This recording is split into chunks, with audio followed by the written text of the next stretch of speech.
Hello everyone, I hope you enjoy listening to the story. I was not allowed on my husband's private jet because I was too low class. So I stayed behind and boarded a different jet that landed before him, carrying evidence that would destroy everything. That sentence still echoes in my head as I stand in the marble driveway of the house I helped build, watching Daniel adjust his cufflinks like I am invisible.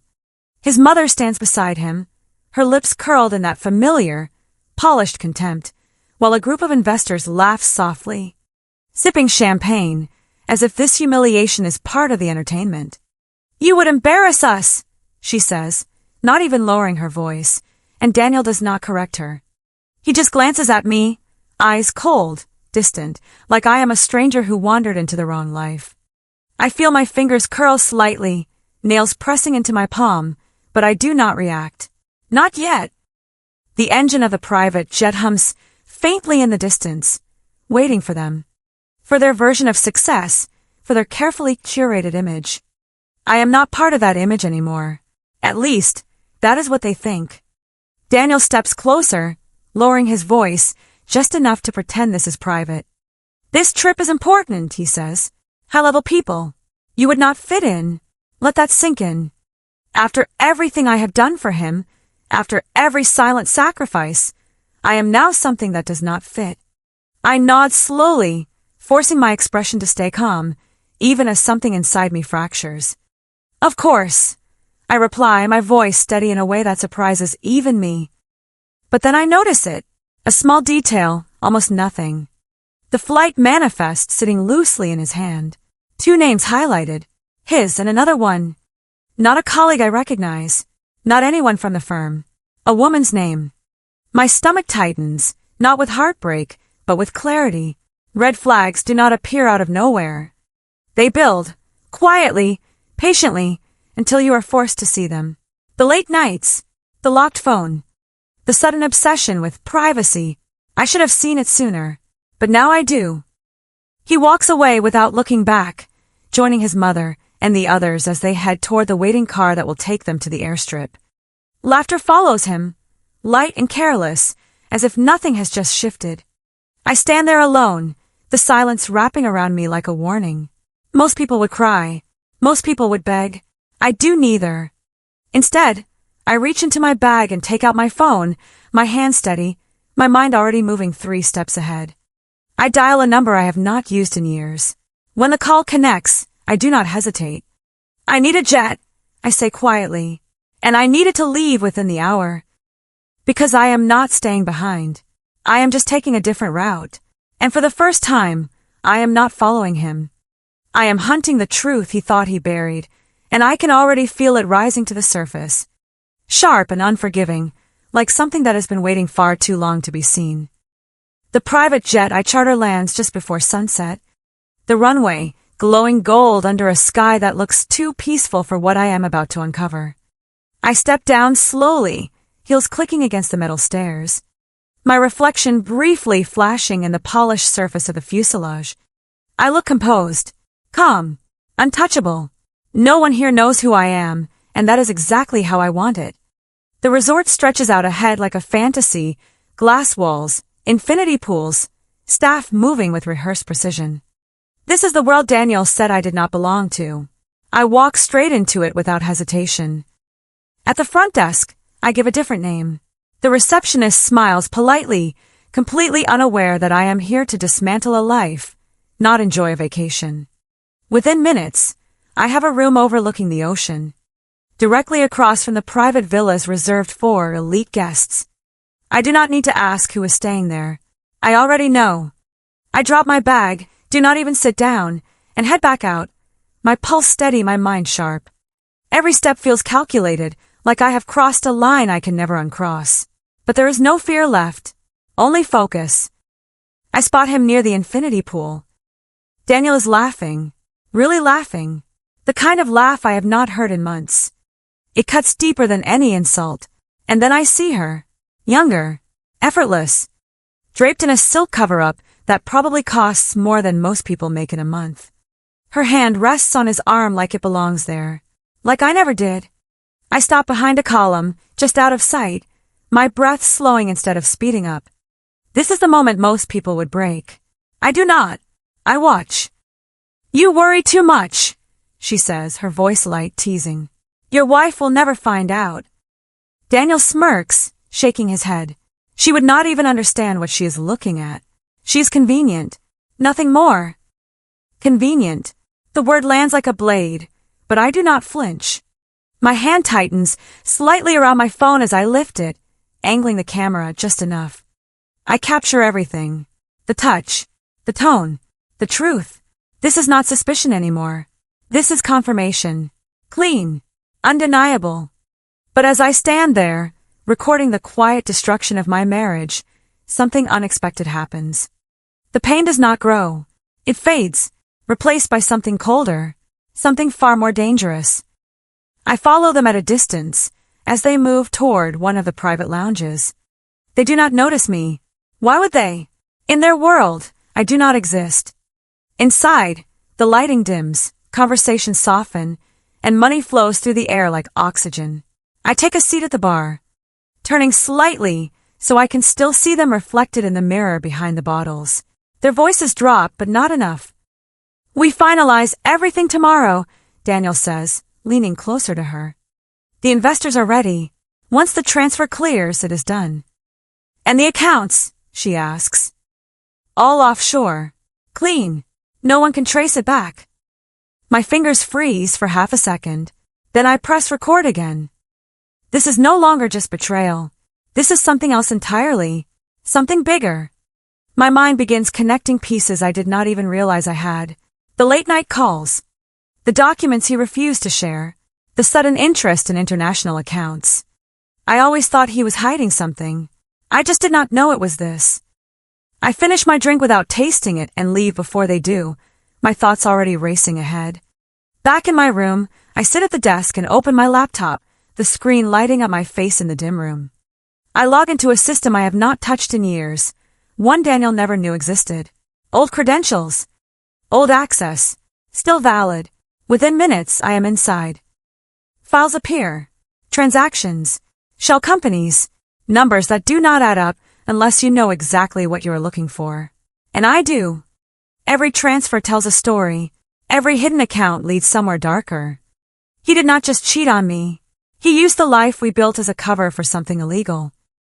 I copy everything. Every document. Every record. Every piece of evidence that could tie him to this. My hands move fast, precise, like I have been preparing for this moment without even realizing it. I back up the files twice, encrypt them, send one copy to a secure contact. If anything happens to me, this does not disappear. Neither does he. My phone buzzes suddenly, lighting up beside me. Daniel. I stare at his name for a moment before answering. Hey, I say, my voice soft, controlled. Everything okay? He asks, almost casually. You sounded off earlier. I glance at the screen filled with his secrets. I am fine, I reply. Just tired. He exhales, relieved. Good. I will be back in a few days. We will talk then. We will, I say quietly. When the call ends, I set the phone down and lean back in my chair, staring at the ceiling. He has no idea, not about me being here, not about what I have seen, not about what I have in my hands right now. He thinks he is ahead. He thinks he is untouchable. He is wrong. I close the laptop slowly, a faint smile forming on my lips, not from happiness, but from certainty. I came here looking for the truth about a woman. I found something far more valuable, something that can destroy him completely. And that is when I realize I am not just going to leave him. I am going to end him. The next morning arrives with a deceptive calm, sunlight spilling across the ocean like nothing in the world is about to collapse. I stand in front of the mirror, adjusting the silk dress I chose carefully, something elegant, something undeniable. Not the version of me they dismissed. Not the woman they thought they could hide. Today I do not blend in. Today I take control. I step out of my room with a steady breath, my phone, my evidence, and a plan that is already locked into place. The investor meeting is scheduled for noon in the grand conference hall overlooking the water, where million-dollar deals are signed over polished smiles and quiet arrogance. I arrive early. From the outside, the room looks like power. Glass walls, long marble table, screens already glowing with presentations prepared to impress. Inside, staff move quickly, setting up, checking details, making sure everything runs perfectly. I walk past them without hesitation, carrying myself with a confidence that makes people assume I belong. No one stops me. No one questions me. That is the thing about power. If you look like you have it, people step aside. I take a seat at the far end of the room, just outside the main circle, watching as the investors begin to arrive. Expensive suits, controlled expressions, calculated interest. They greet each other like allies, but I can see it clearly now. This is a room full of people waiting to take advantage of the next opportunity. Daniel thinks he is leading them. He has no idea he is about to become the example. My phone rests in my hand as I send one final message. A single line to the contact, who now holds everything I uncovered. Timing matters. Precision matters. Be ready. I type, then lock the screen. When Daniel walks in, he does not see me at first. He is too busy performing. His posture shifts instantly, shoulders back, voice confident, smile polished. The woman from the pool walks in beside him, dressed like she already belongs to his future. She takes a seat close to him, not hiding anything now. Why would they? In their minds, they already won. I watch him greet the investors, shaking hands, making promises, building the illusion that he is in control of everything in this room. I should feel anger. I should feel something raw and overwhelming. Instead, I feel calm, cold, focused. The presentation begins. Charts appear on the screen. Growth projections, expansion plans. Numbers that look clean on the surface but now feel hollow to me. I know what is behind them. I know where the money really goes. Daniel speaks with authority, his voice steady, explaining how this deal will change everything, how it will elevate everyone involved. The investors nod, some leaning forward, already calculating profit. And that is when I stand up. The sound of my chair sliding back cuts through the room, sharp and unexpected. Heads turn. Conversations pause. Daniel's voice falters for just a second before he looks in my direction, confusion flashing across his face. For a brief moment, he does not recognize me, and then he does. "What are you doing here?" he asks, the confidence in his voice cracking just slightly. I do not answer immediately. I walk forward instead, each step deliberate, measured, until I am standing at the center of the room where he thought he owned the space. The woman beside him stiffens, her eyes narrowing, trying to place me, trying to understand why I am not backing down. "You said I did not belong here," I say calmly, my voice carrying through the silence. "I just wanted to see what this level looks like." A few of the investors exchange glances, sensing something is off. Daniel forces a tight smile. "This is not the time," he says under his breath. "We will talk later." "No," I reply just as quietly. "We will not." I reach into my bag and pull out a small device, connecting it to the main screen before anyone can stop me. For a split second, nothing happens. Then the presentation disappears. The first image appears. It is him, by the pool, laughing, her hand on his arm. The room goes still. Someone shifts in their seat. Another investor leans forward, eyes narrowing. Daniel steps toward the screen, his face draining of color. "Turn that off," he says, his voice low, controlled, but there is panic underneath it now. I do not move. The video continues. His voice fills the room. Clear. Undeniable. "My wife is convenient. Nothing more." A murmur spreads across the table. The woman beside him pulls her hand away like she has been burned. Daniel turns toward me, anger rising, but it is too late. I tap my phone again. The next set of files appears. Transactions, offshore accounts, shell companies, numbers that do not lie. The room shifts completely. This is no longer gossip. This is risk. Real risk. One of the investors stands abruptly. "What is this?" he demands. Daniel shakes his head quickly. "This is taken out of context," he says, his voice louder now, desperate to regain control. "You do not understand the structure." I understand it perfectly. I cut in, my tone steady, almost calm. You move funds through unregistered accounts. You hid them offshore. You plan to finalize the transfer today. Silence. Heavy. Crushing. And then the doors open. 2 officials step inside, followed by security. The shift is immediate. Final. Daniel freezes, his entire body going rigid as reality catches up with him. The investors pull back, distancing themselves instinctively, like he is something toxic. You need to come with us, one of the officials says. Daniel turns to me, his eyes wide now, no arrogance left, no control, just shock. What did you do? He asks, his voice breaking. I meet his gaze without hesitation. You said I was not your level. I tell him quietly. You were right. I step back as they move toward him, as everything he built begins to unravel in real time. In front of the only audience that ever mattered to him. And that is the moment he realizes he has just lost everything. The silence that follows is not immediate chaos.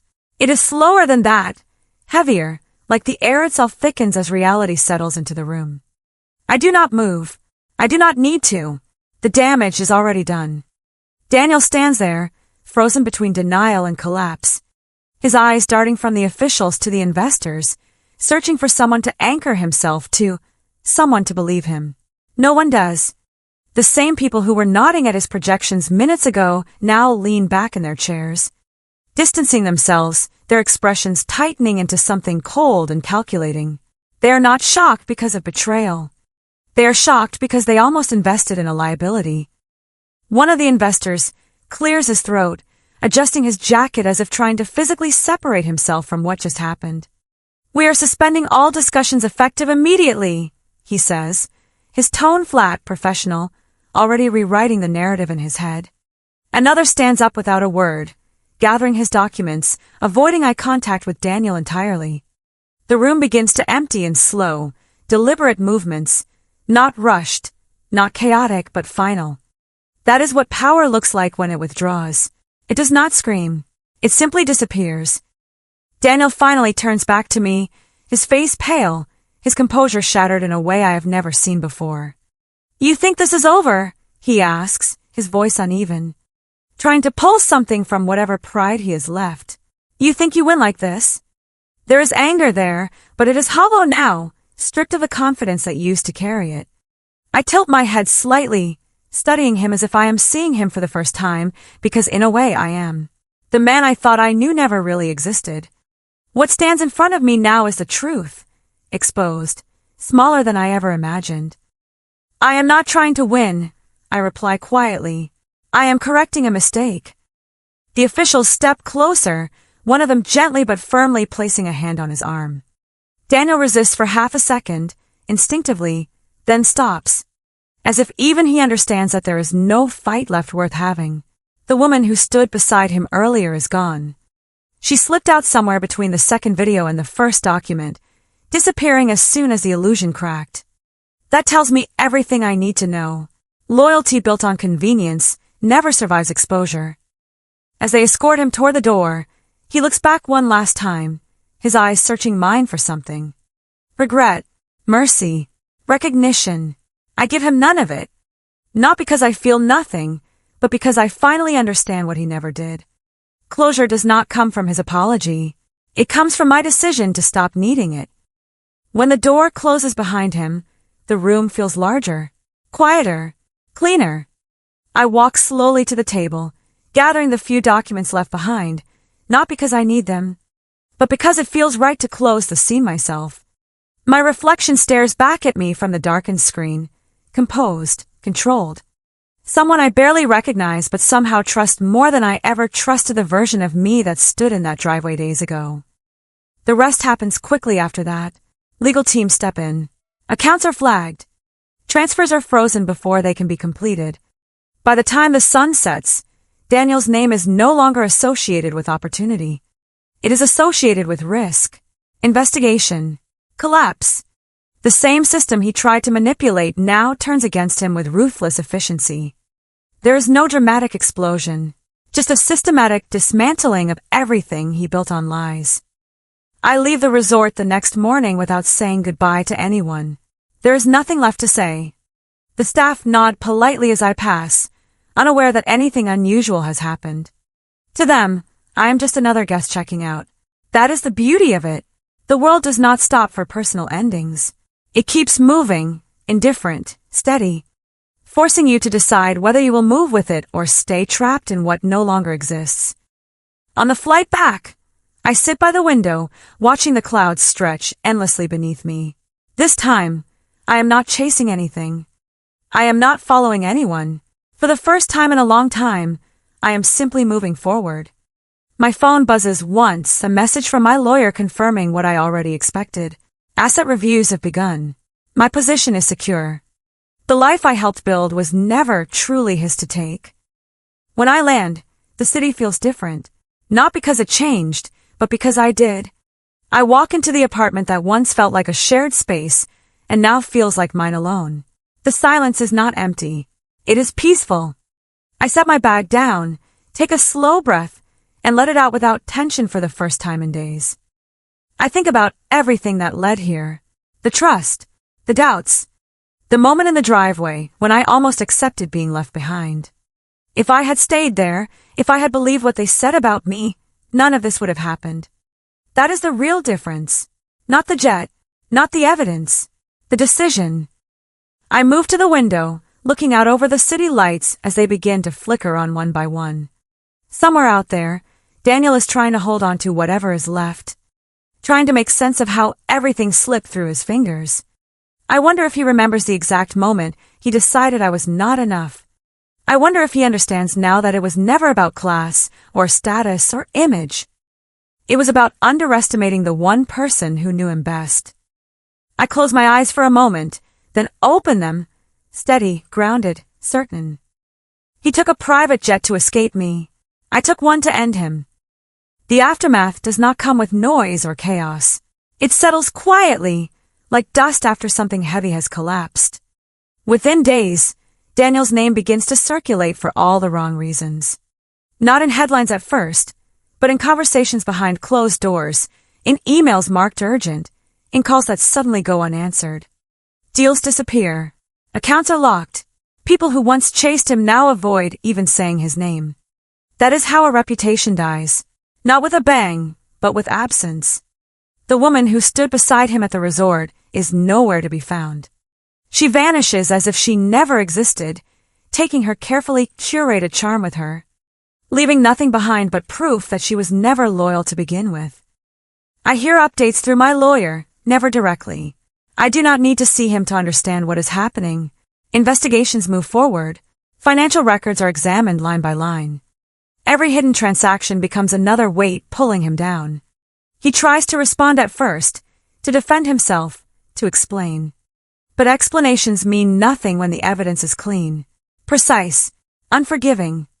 The same precision he once used to hide everything now exposes him completely.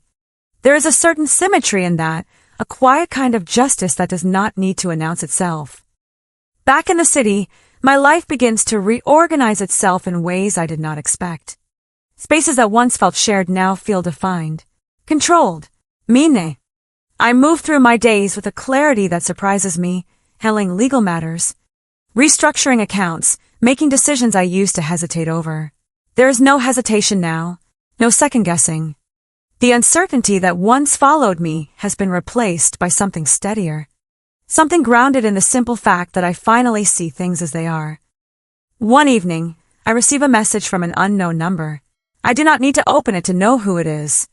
I stare at the screen for a moment, then delete it without reading. Closure is not something he gets to give me. It is something I already took for myself the moment I stepped into that room and chose not to look away. That is the difference between who I was and who I am now. I do not wait for permission to move on. Sometimes, I think back to that moment in the driveway, the way they looked at me, the way they decided what I was worth based on their version of the world. It almost feels distant now, like something that happened to someone else. But I remember one thing clearly, the choice. The second where I could have stayed exactly where they placed me, accepted their judgment, believed their version of me. Instead, I stepped forward. That single decision changed everything that came after. I stand by the window again, looking out over the city as the lights stretch endlessly into the distance. The world has not changed. People still measure worth in the same shallow ways. Power still hides behind appearances, but I am no longer part of that illusion. I see it clearly now, and once you see it, you cannot unsee it. So let me ask you something. If someone looked at you and decided you were not enough, not good enough to stand beside them, not worthy of the life you helped build, would you walk away, quietly? Or would you make sure they never forgot exactly who they underestimated? In the end, I learned something most people only realize too late. Betrayal rarely starts big. It begins with small lies, quiet disrespect, and moments we choose to ignore because we trust the wrong person. Integrity is not about what people say in public. It is about what they do when they think no one is watching. And if someone can lie easily, they can destroy everything just as easily. The real lesson is simple. Never ignore red flags, and never let anyone define your worth. If this story made you feel something, stay with me. Subscribe so you do not miss the next story. Like this video if you believe karma always finds its way back. And tell me in the comments what would you have done in my place.